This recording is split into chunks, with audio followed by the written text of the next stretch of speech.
Yo, this is Priest Da Nomad, aka Mr. Move Something, and this is my episode of the Green Room Sessions. Yeah. I am a MC, producer, engineer, husband, father, and a fighter for everything black and excellent. My name, it's funny. I got the name Priest in high school, with the high school in Beltsville, Maryland, High Point High School, and reading a lot of books, of course, Malcolm X, Marcus Garvey, a lot of that. So, to talk to cats about, just on a positivity end. I think there was a situation where this brother was about to fight another cat after school, and had some boys come up to the school to possibly shoot the dude, and I talked them out of it. And one of my boys heard about it. He was like, "Man, you always preaching. We're gonna start calling you Priest." And so I was rhyming at the time. I didn't have a rhyme name, so I just used it as my rhyme name. We actually battle dudes at lunch for their lunch money and stuff. And the Nomad came later because there were a number of priests in the industry. I think there was a group called Boom Poetic that had a dude named Priest, and then there was a producer named Priest. I think that was down with Dr. Dre. So I added the Nomad later because I consider myself like an outsider of the industry norms. So traveling my own road. So yeah, Priest Da Nomad. Oh man, dudes that have inspired me, of course. I think the original ones were Cold Crush Brothers, Fat Boys. When I was I think, in elementary school, I used to listen to, Fransky had a show called Breaker's Delight. I remember on AM, I think it was like WEBB or something. And we used to listen to that joint every 6 o'clock every Saturday evening. So I think that was the introduction. But when I was hooked in was in 10th grade, 1988, Kane. Big Daddy Kane dropped Long Live the Kane, and Raw came out, and that was it. It just changed my life, man. And then Public Enemy, I was hooked. Takes a Nation of Millions. So those were the main artists that I think inspired me coming up. Definitely the Rock Kings. I think Kane really reached me because he was so charismatic, lyrical, charismatic, party dude, all that. So that was kind of me as well. So I was like, really moved how he could get the females, and he was raw with the dudes and everything as well. So yeah, he was definitely one of the early influences. I think once I got older, of course, we had the Nas's, the Wu-Tangs, and all that stuff. But yeah, those are the biggest influences. I think I think '88 was one of my first big years in hip hop. I remember buying 4 cassettes. I bought Kane, I bought Takes a Nation of Million, I bought MC Lyte, and then I bought Audio 2, all at the same time. And it took me like a month to get to, I listened to Kane and Public Enemy, and it took me like a month to get to Audio 2 and MC Lyte, but I wasn't disappointed with any of those, so yeah. My first performance, it was at High Point High School, actually. I think we got on, it was like a basketball game, an in-school basketball game, and they had the drummer was drumming, and they had a mic situation. They had the mic, and they let us, me and my partner, rock for the basketball game. So we did some type of routine where we sized up the crowd, and I wound up rhyming. Had a verse, and I rhymed I think 2 verses. I rhymed the verse, he rhymed the verse in front of the crowd, and the crowd went crazy, and I was like, oh man, this is it. I gotta do this. I gotta do this. Yeah. Oh man, the first.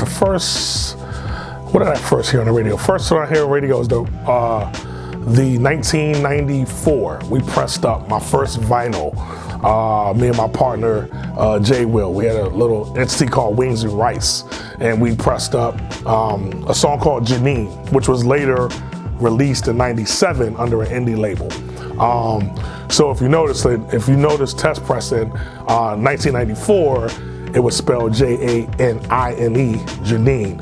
Pressed It Up, my man Eminem was on PGC at the time. Who else was playing? But I know Eminem, we used to go down to a club called the Chapter 3, then it became the Mirage, the Southeast, and we used to house the stuff down there, dance and all that. But the cats knew I rhymed, so I could test my records out there before the club. He would play the stuff from the club, he would play it just to see how it thumped, see if it sounded right. And then he got a mix show, so he used to play Janine, and then he got a mix show on PGC, and he threw it on there. And the first time I heard it was like a Friday night, and we were on our way to the club, and they played it, and I was like, man. I was like, they was like, my boys like, yo, we made it. I said, man, we ain't make it. I said, but it sounds nice. It sounds nice. Yeah, it's nothing like it. It's nothing like hearing your stuff pumped through the airwaves and knowing that it's reaching a mass amount of people, so yeah, good feeling.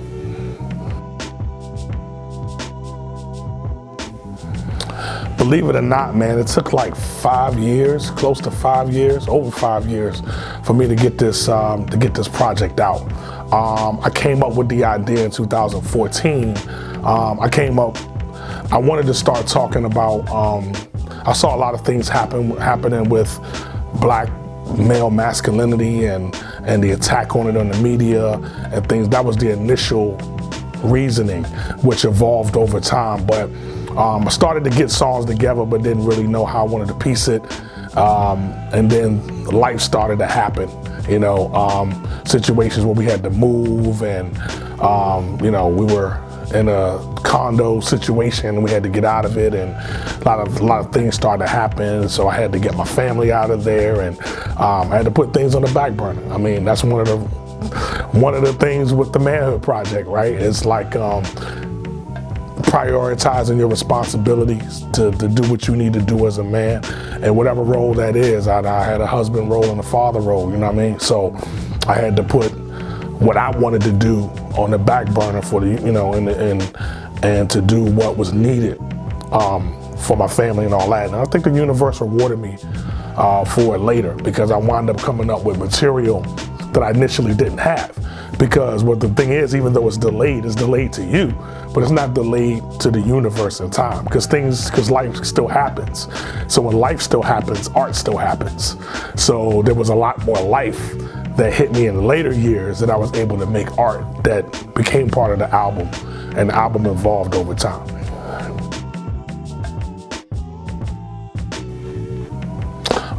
The name of the project is called The Manhood Project. It's the name of the album. And it's pretty much the journey of, speak upon the journey and challenges of Black boys and Black men, growing from Black boys to Black men in this country, particularly in this area, because this is my lens. The DC, Maryland area is my lens. And so just dealing with those journeys, those obstacles, things like that. I noticed that, like I said, in the media, that there is a misrepresentation of certain types of Black men, and on the negative end. And they're not showing a lot of representation of people that I know in my circle, which is, and my daughters pointed out to me, Daddy, we don't see people that are like you and strong and take care of things or whatever. We see blah, blah, blah, blah. And I'm like, that's the media, and that's how they represent. They choose to, and there's an agenda behind that. So I said, what we're gonna do is we're gonna represent what we represent.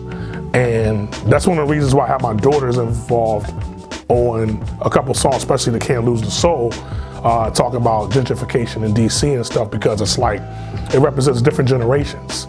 So it's like we're fighting, it's like if we don't take care of it, what are they gonna do, right? What are they gonna have if we don't represent and keep the culture and keep the soul in the city? And DC they just had an article in Washingtonian that DC is the most heavily gentrified city in the nation per capita.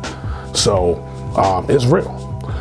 So that's what the album is about, is stepping up, like, you know, the journeys, the challenges, the pitfalls, you know, that we have to go through as black men. Always having to shrink ourselves, always having to make white people feel comfortable. How we relationships with our women, all that type of stuff that, you know, and you evolve to once you start becoming free and free thinking, that you no longer care about white comfortability and things like that. And that's what this project represents.